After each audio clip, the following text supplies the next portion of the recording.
The information in this broadcast is for educational purposes only and is not provided as a professional service, medical advice, or is it intended or implied to be a substitute for diagnosis or treatment. You are encouraged to confirm any information obtained from this broadcast with other sources and review all information regarding any medical condition or treatment with your physician and other appropriate healthcare providers. Hi, I'm Pete Levine. Welcome to Noggins and Neurons, Stroke and TBI Recovery Simplified. I'm a clinical instructor and clinical researcher. I've co-authored dozens of scientific journal articles about brain injury recovery, and I'm also the author of the book Stronger After Stroke. I'm Debra, occupational therapist, creator of the OT's Guide to Mirror Therapy, and an OT educator. I have a lot of experience working with survivors. Most of my clinical practice has been in a certified stroke center. Pete and I are especially interested in talking about what rehab, neuroscience, and clinical research all have to say about the brain and recovery. But don't worry, our job is to make this stuff simple.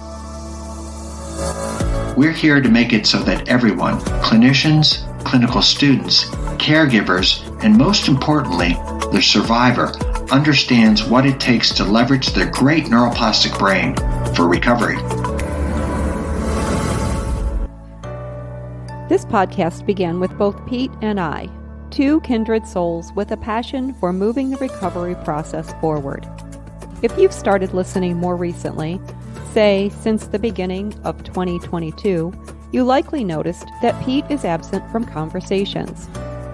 This is because he had a rather unexpected and abrupt departure from this earthly plane. Pete's voice remains in the intro in reverence to and respect for his part of our joint vision for this project. Simply put, it wouldn't be where it is today, nor have a future without him. Now, on to another great conversation.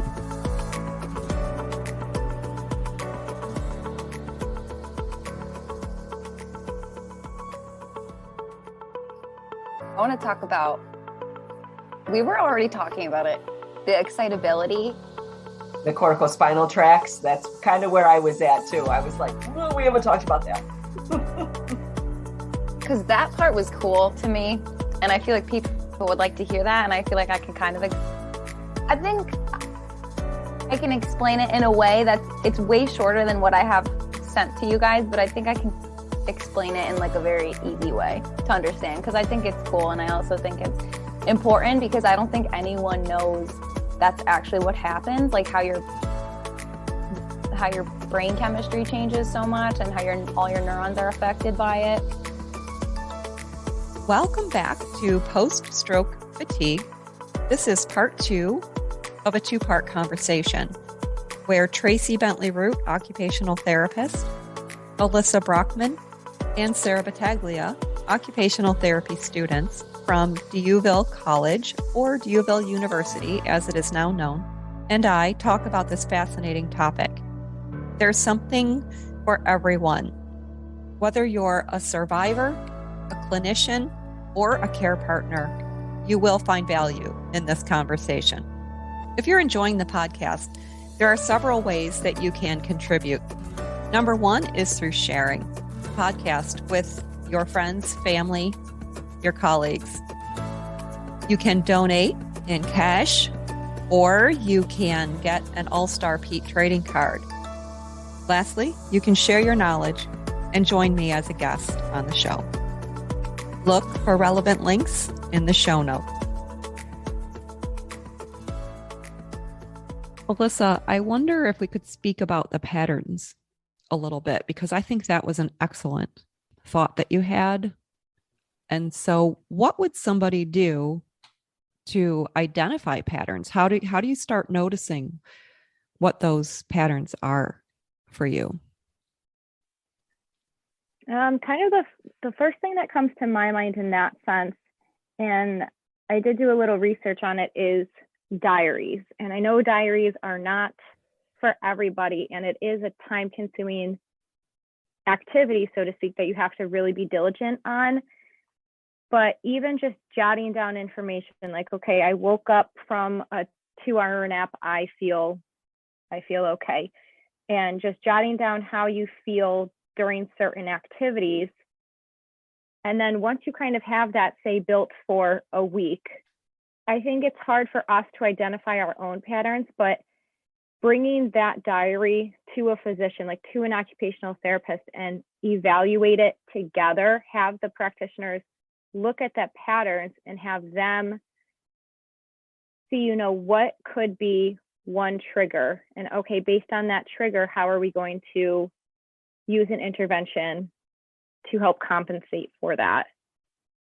Almost like creating a body map, kind of figuring out what parts of our body in certain activities or what cognitive aspects are challenging in a certain activity, and then finding that purpose, that meaning as to why. And I think once someone hears or together we figure out why, it's almost motivation to engage and get over or better that aspect. This sounds like an amazing OT intervention to do with our people. Like, just, we could create a little chart for somebody just kind of based on the times of the day and maybe give them some prompts to think about. I love what you were saying about a nap. Well, how often do you take a nap? Do you take a nap every day? How is the nap the same length of time? Do you just need like a power nap, or do you need that 2-hour nap? And then reflecting back on how you feel when you wake up and what happens later in the day. Like, what times of the day do you actually feel like you have some energy? I think that that's something we could do starting pretty soon after we work with somebody who's had a stroke. Have a conversation with them about how their routines are now changed. Because their sleep habits are going to be changed. So many things have changed now that they've had their neurologic event. And sometimes they're not going to be the routine that they had before because of obviously everything that we were saying in regards to the changes and the variability of their injury. So have them identify their current routines and then maybe tap in and make recommendations for more fatiguing type activities to meet their new routine, as opposed to going back the old way because the old way isn't working any longer. But increasing their awareness of what their body needs now could be very beneficial for these individuals. Yeah, one of the articles that I was reading did talk about energy conservation, or was that in your notes where I read about energy conservation techniques? I just wanted to say I'm loving how we're having this conversation. And in my mind, we're talking to caregivers. So I just really love the fact that we aren't saying that, we're not recommending certain assessments, and we're just discussing with someone things that they could be doing in a way that is understandable. And to be honest, it doesn't sound overwhelming, because oftentimes I feel when people come through rehab, they're just so overwhelmed by everything that people are saying, that if we can give them small things that they can conceptualize and put into practice themselves, it'll be a gift for them as well. Them as the caregiver, not only for the person they're providing the care for, because there's a union there. That relationship has to be maintained, and it has changed. And caregivers, so many people just kind of toss around, have the caregiver do it. And their lives are different now too, because they have more responsibility on their shoulders. And we can't just keep adding things on to a caregiver, but making something more meaningful, like what you guys are talking about with figuring some things out. Because if the caregiver and the loved one do this together, There is nothing saying that this can't be used by the caregiver too. I'm sure they get tired. And so when is everybody functioning at their best? And how can we plan our day around when we feel good?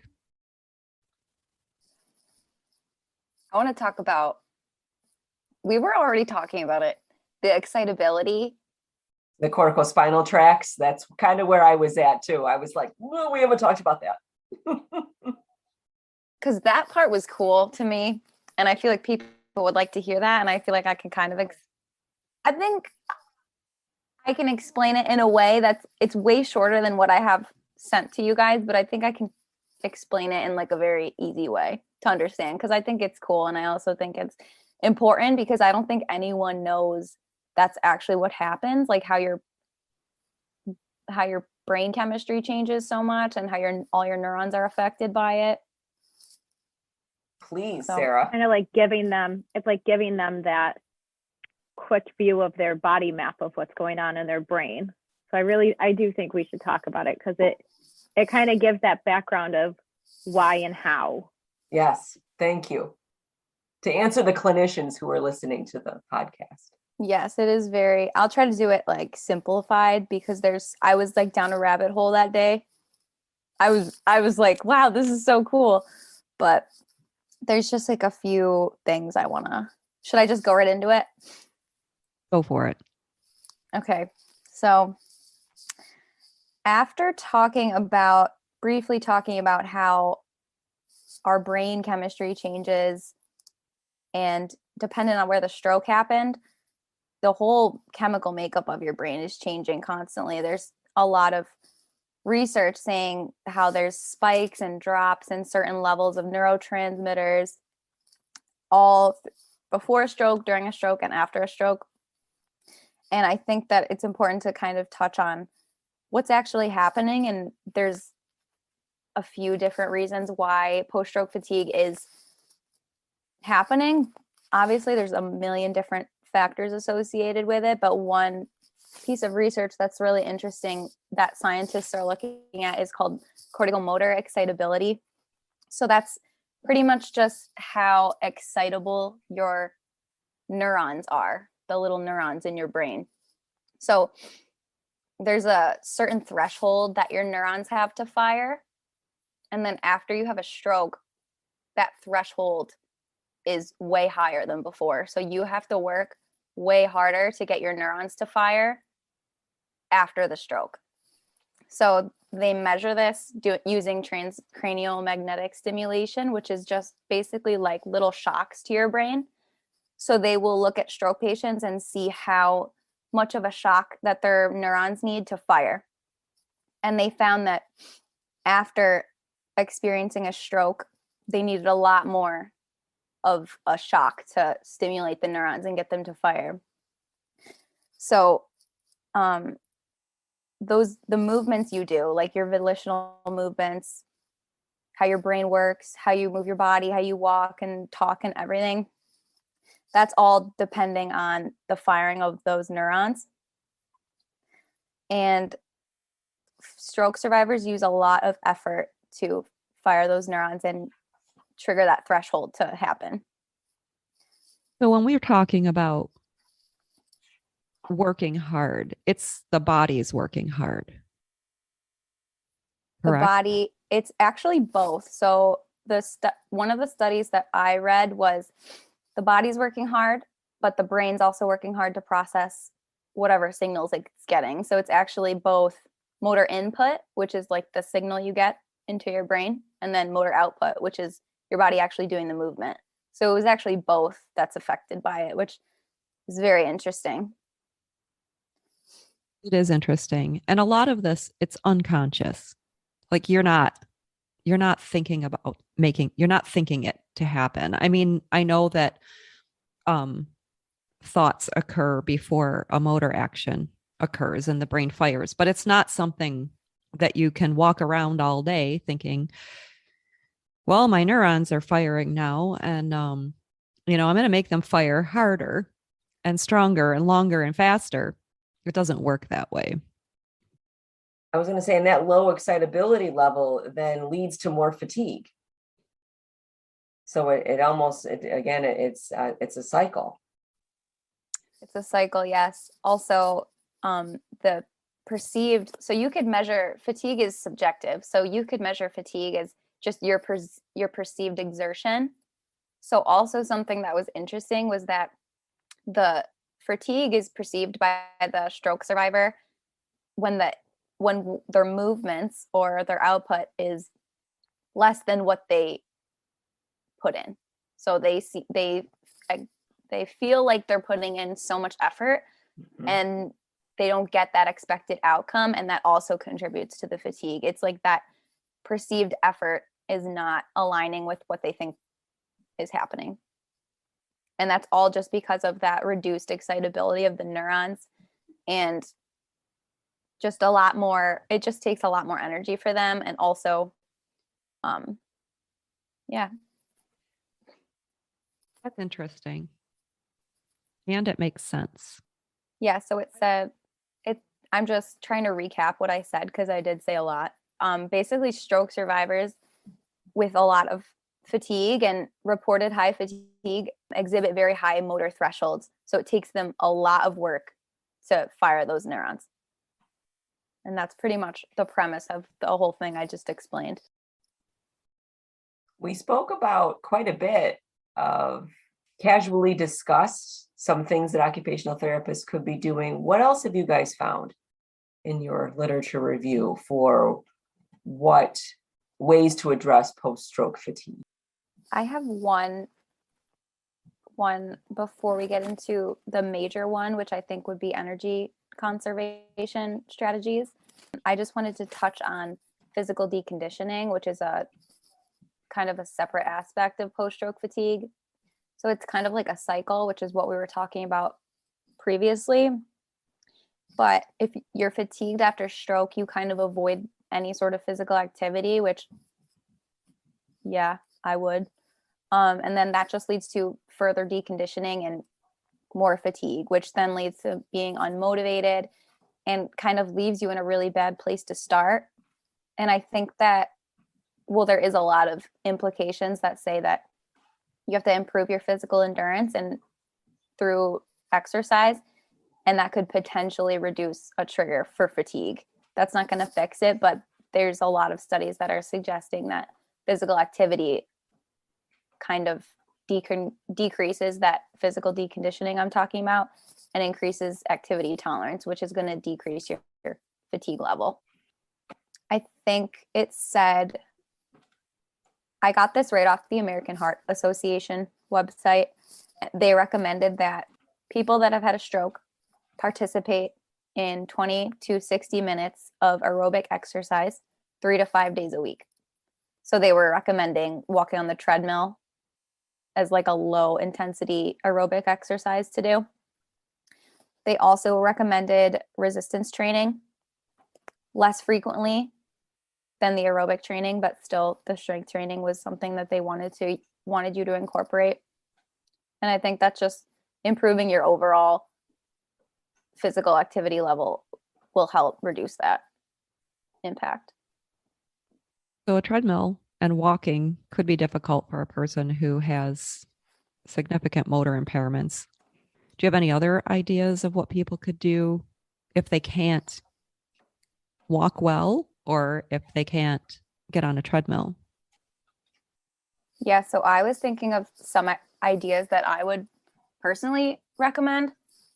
I was thinking more, so say if they have a lower body impairment or a hemi impairment, I was thinking modified yoga. That's like a big thing that we talk about in school. We actually did yoga once, I think, in our first year of school at DUville to learn about it. But there's a bunch of, it wasn't that long ago. There's a bunch of research about modified yoga, and there's a lot of yoga practices that are geared towards people that have physical impairments. So that's one thing. If you're confined to a wheelchair, but could necessarily use your arms, I would say doing just upper extremity strengthening activities that could also get your heart rate up. Just any sort of reduction in sedentary behavior. So it doesn't have to be walking on a treadmill. That was just something I think that they actually gave me a idea for. I think another one that everyone can have access to and that also has shown to improve sitting and standing balance is simply doing sit to stands on a couch or a chair. I think that's kind of an easy go-to.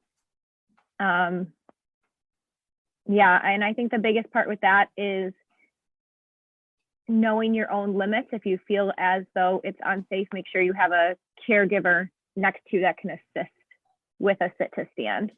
And kind of going off what Sarah was saying with upper body strengthening, you know, if you don't have like a resistance band or anything simple, we learned about this in school, getting a can of soup and doing, you know, soup arm curls or doing forward punches, because that is not only giving strength, but it's also range of motion. So you're kind of getting a 2-for-1, and it's aerobic. You're getting your heart rate up and you're increasing that endurance, even though you are sitting. So just different options that aren't walking. I think also you can grade what you're doing. So if you want to work on, maybe if you're working on tone or general weakness, you can just increase the repetitions, and that would also give them the sort of aerobic benefit as well. Like, okay, we usually do 10 repetitions of this activity. Today you should do 30, because that's going to get your heart rate up, and like just lower the weight and maybe increase the repetitions. I feel like there's a lot of activities you can modify, like even just daily activities you can modify that will increase their aerobic capacity. Another thing just to keep in mind is, although we want survivors to be exercising, once they feel that it's enough, it's time to stop. We don't want to be over exercising or pushing the body too hard, because that can exacerbate other conditions or inflammation, which can lead to slower recovery time. So just being conscious that, you know, when your body feels tired, it's okay to stop, and it's okay to do 10 reps one day because you're feeling that more fatigue, and it's okay to do 30 the next day, and it's going to range. I think that's just a big thing to kind of keep in mind when we are exercising and talking about exercising. I'm glad you brought that up, because we do need to pay attention to how the body feels, because we don't want to put ourselves in an unsafe situation. So one of the things that Pete always talked about in the podcast was Bdnf, that brain-derived neurotrophic factor that's released anytime you engage in aerobic activity. So, you know, what you're talking about, it's addressing a lot of factors. And if people have a motor impairment and they are incorporating that affected side, they're also getting those repetitions in that will lead to improvement in motor ability as well. That's exactly what, like increasing repetitions would do. Addressing that aerobic. I was talking about addressing their cardiovascular level, but then again, you bring in that whole neuroplasticity aspect to it, and then it's kind of killing two birds with one stone. Like, you have that, you're promoting that learning and memory process in the brain, and you're also kind of exercising, I think. You are. It's because the body parts are not silos. The entire body is so integrated with itself that, you know, you're always getting more than one benefit from what you do. Were we going to talk about something else? Energy conservation. Yes. Other things that we as OTs can be addressing when we're talking specifically about post-stroke fatigue. So I think me and Alyssa both have a kind of like a list that we created. So I think we're just going to alternate sharing the ideas we came up with. So my first idea, aside from the physical activity, is I saw someone create a calendar where activities can be completed. So basically what she did was she knew she had to, the girl that completed the calendar, it's not a one size fits all, but she knew she had to complete aerobic exercise. She knew she had to sleep. She knew she had to take her medications, and she knew she had to pick one functional goal that she wanted to work on. So she would plan out her week every Sunday through Saturday, every single day. She'd plan out her week. 8 a.m., I'm going to do my aerobic activity, 30 minutes of that. 9 a.m., I take my medications. 12, I'm going to have some repetitive task practice of, she chose opening a water bottle, but I think that you could choose anything and it would really help promote that neuroplasticity, and those increased repetitions are going to help promote that relearning process in the brain. So doing that every day also kind of assisted the recovery process, and having that plan written out in front of her, the calendar, so she could see everything she had to do for the week, and then also her daily things that she did every day, which was the exercise, the task practice, the medications, helped her kind of plan better, I think. Sarah, I think you should also talk about that video that you saw about the 3 Ps. Yeah, that was a good video. What was it? Prioritize, pace, and plan. Yeah, I like that video. It was an OT that made a video I found on YouTube from Canadian Stroke Best Practices. So she kind of just talked about energy conservation in a really simple way. So she said, she called them gas guzzlers. So know the tasks that require using multiple parts of your brain. That's going to make you the most fatigued. So meal preparation, banking, interacting with people in very stimulating environments. So a lot of background noise, driving in traffic, like stop and go traffic if you're driving, even reading something is highly demanding on your brain. So she said, number 1 for the 3 Ps, number 1 would be prioritize. So create a whole big to-do list. It doesn't matter what you use. If you want to use your phone, or you can use just a pen and paper. I would use a pen and paper. I like that. And then you make a list of all the activities you need to do or you want to do. And then she mentioned that list is nice because you can also use this to delegate activities, not to put more work on the caregiver. But if you have that ability to delegate not so important activities to someone else, that's really helpful because then they can see what has to be done. And then also she said, be sure to include activities you enjoy, which I think is a big one, because you don't want to do work, because that's not good for you. And then number 2 would be planning. So after you prioritize what you had to do, plan your week. So take the days from your master to-do list and plan them out so you can conserve your energy. So plan for rest breaks. Take time at night to review the day that happened and plan for the next day. And try to make your life as easy as possible. So don't put all your really demanding tasks on one day, and start easy, and then you can gradually work your way up to more activity as you tolerate it. And then the last one is going to be pacing. So she mentions that that's kind of the glue that holds prioritizing and planning together. So this is really where the energy conservation comes in. So she said, give yourself plenty of time to do each task. Simplify activities if possible. So an example would be sitting versus standing, if that's an option. Or if you're walking, take an elevator up a few floors instead of walking up the stairs if they have an elevator. And then also incorporate breaks throughout your day. So that doesn't have to be just taking a nap. It could be any sort of rest. So like light stretching, meditation. She said a light snack. I would probably pick that one. Me too.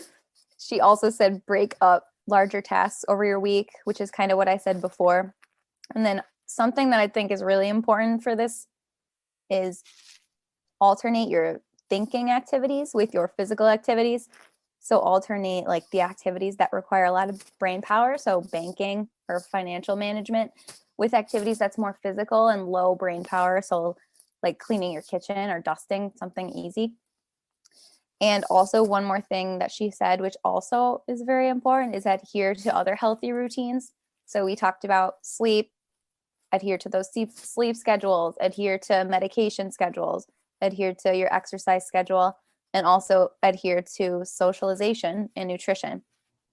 So I think that the main takeaway that I want everyone to know from that video, and my main takeaway, was that the 3 Ps, so prioritizing, planning, and pacing, will help you conserve energy to do whatever you need to do.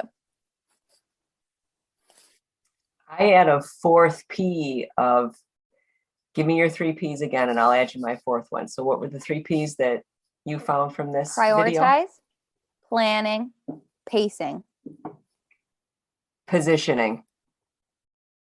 Oh, Tracy, I was just about Good to say one. that. clever. Yeah, there are times when I'm working clinically that I review the 4 Ps. Depending on how they are, I go through the 4 Ps and I have them write them down so they have something to take with them. I will be very honest with you, most of the individuals that I'm doing that with, it's not because of post-stroke fatigue, however. So that's something that I'm going to put in my think tank and to hold on to. Thank you. To add on to what Sarah was saying and what Tracy was saying about positioning, there's actually a PDF right online that's called Energy Conservation Booklet, Patient Information Leaflet. And it's from occupational therapists, and they actually have 6 Ps, but it was prioritize, plan, and pace. And then it talked about positioning, pursed lip breathing, which is just a breathing technique to help energy conservation, and positive attitude. So adding more Ps to the list. So I think with the positioning, what I wanted to touch on is just kind of go through some of these that they talk about, because I think when we think positioning, the first thing that comes to my mind is, okay, I got to sit up tall and straight, but there is so much more, such as avoiding tasks that require prolonged standing or squatting up and down. You can always use like a reacher instead of squatting down. Try not to keep your arms way above your head for a long period of time. Grab something way up high and then put it down, and like give yourself a rest before doing it again if need be.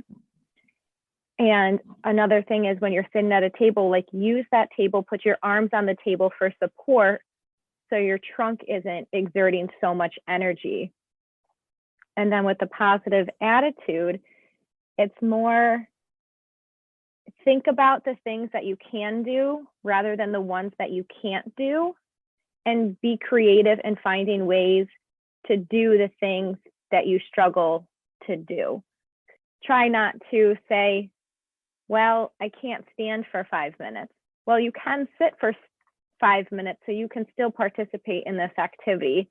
And, try to stand for 1 minute and build up to that. So focusing on what you can do rather than what you can't do can give that positive mindset, which is motivating for you to keep going, to better yourself and get to that, reach the goals that you want at the end of the recovery. I think along with that positive mindset, there's got to be a phase of acceptance, of accepting what's happened, what is happening. And I think when we get into a place of acceptance, we can be more mindful about choosing those activities that we want to do. And then as we integrate this new lifestyle and being sure to incorporate some of the socialization and the things that bring you joy, I think then it becomes more natural to experience a more positive mindset and just, a more relaxed day. And more, it's really not a P, but I'm going to say empowered, to have them realize that they can do things, albeit in a different fashion, but it's still their choice to be doing them, and that's how they can. And I think that it's so valuable to have those who are experiencing it, both from the client and from the caregiver perspective, that post-stroke fatigue, that it is a thing, and it's not just that they're tired, that it's a specific phenomenon that's occurring since they've had their stroke, because they've had their stroke, and that people need to understand that it's to be expected, and it is widely seen, and everyone experiences it differently. because that's something else that people have a hard time with. If someone else doesn't experience it my way, is it really happening, or is it all in my head? Yeah. I like what you said too about empower, because self-efficacy is something that came up in the research that we were looking at. And I think everything that we've learned today, if people are able to integrate just one thing, like don't do it all. Don't, find the thing that resonates the most with you, that you feel like. Sometimes when I'm trying to do something new, I find the simple thing. What could I do that's so easy that I can't fail? Because I need to have success. And I think as humans, we need to experience a level of success. And that gives us that feeling of self-efficacy. And then we can build a routine and a habit around that, because that's going to decrease cognitive load, which will help with that post-stroke fatigue. And then when you're ready, choose the next thing. And then each time you integrate something or you make a positive change in your life and you find yourself living, you do experience more of that self-efficacy, and then it becomes a cycle that feeds itself in a positive direction. This was amazing. I'd like to tape in the morning when I'm more alert. Yeah, sure. I can do that too. Just saying. I think just analyzed my day, and I think that would be a potential benefit. Schedule it. Right? Prioritize that, Tracy. I love that. I think, all this stuff that we talked about, this is good for anybody in life. And our culture, this busy culture, I feel like it's slowly disintegrating. At least it is in my life. I'm tired of cramming so many things in a day. And I think, that's probably part of a challenge for people who experienced a stroke, or a caregiver who has a loved one experiencing a stroke, is, your days are going to be different now. Your days, yeah. And pick the things that you love to do. Absolutely. Well, thank you, Alyssa, Sarah, Tracy. What better way to spend an evening than with three smart people? Aw. Thank you so much. Thank you. We enjoyed being on here. It was a lot of fun. Yes.